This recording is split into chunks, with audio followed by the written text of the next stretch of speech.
totality of evidence, as stated by Honorable Castro, there is an existing case, Mr. Chair, Ong versus Senate, GR number 257-401, which says that the court ruled that the determination of whether a testimony was false or evasive requires an assessment of the totality of evidence presented to determine whether a witness speaks truthfully or merely trying to evade answering the question directly. So I am asking, Mr. Chair, how was the totality of evidence assessed, if ever it was assessed? Ano po yung pinagbatayan? I think we deserve to know how the assessment was made. This concerns the liberty of an individual. Under the Constitution, no one should be deprived of life, liberty, or property without due process of law. I think Attorney Lopez deserves to be heard.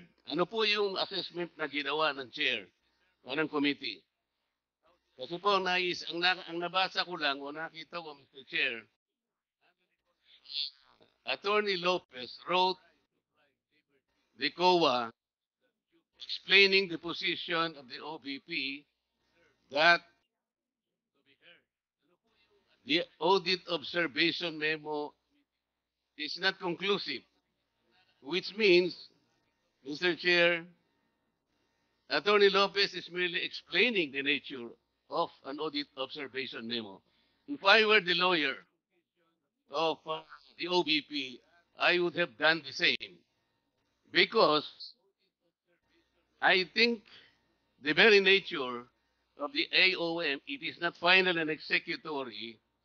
Why would the COA abdicate its mandate of auditing the transaction or the funds utilization of the OVP?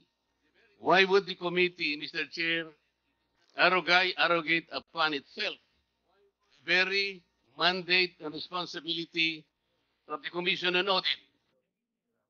Article 9D, Section 2, Paragraph 1 of the 1987 Constitution, Mr. Chair, I will read.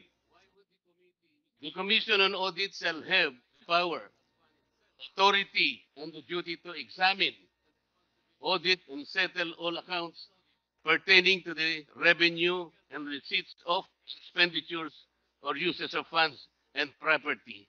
Mr. Chair, this constitutional provision jives with Section 25, Paragraph 2 of Presidential Decree 1445 or the State Audit Code of the Philippines, which says to develop and implement a comprehensive audit program that shall encompass an examination of financial transactions, accounts, and reports, including evaluation of compliance with applicable laws and regulations.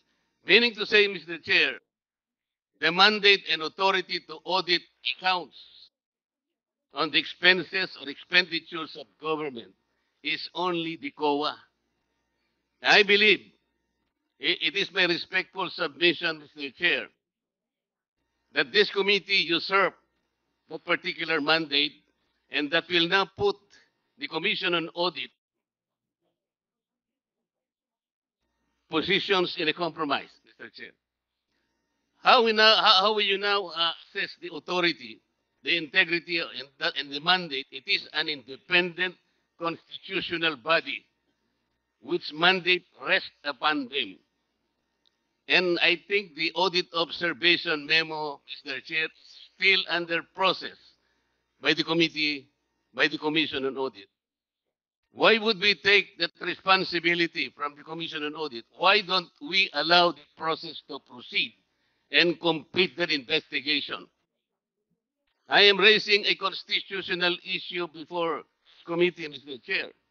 We cannot arrogate upon ourselves the principal mandate reposed to the COA. It is the Constitution itself gave them that responsibility, that authority and mandate. Where in Article 7 of the Philippine Constitution, which is the grant of legislative power, can this committee arrogate upon itself that particular mandate? I would like that question to be answered, Mr. Chair. Thank you, Congressman Marcoleta.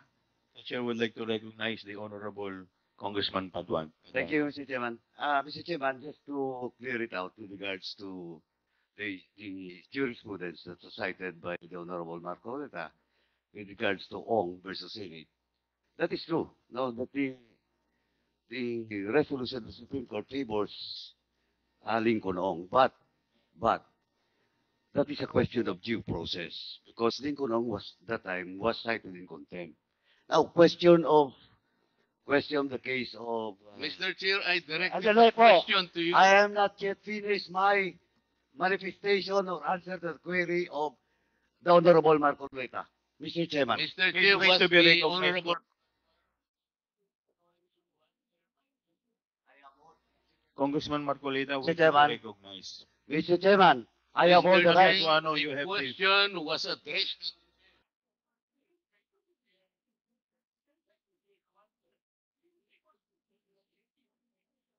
Congressman Marcoleta. Let me first recognize Congressman Paduano. Before you answer, before you Congressman recognize him, Congressman Marcoleta, you are out of order. I deserve, Mr. Chair, an answer. 1 minute suspension is declared by the chair.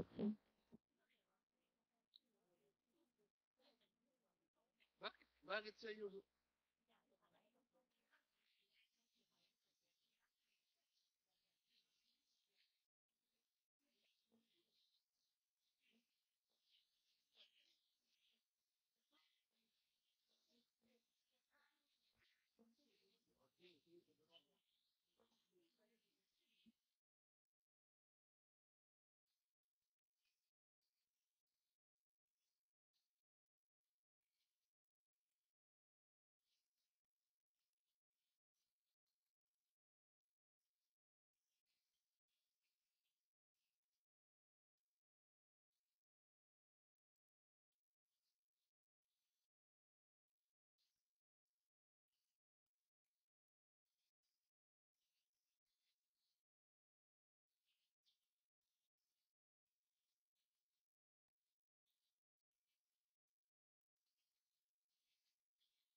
Subscribe na sa Teleradyo Servicio YouTube channel.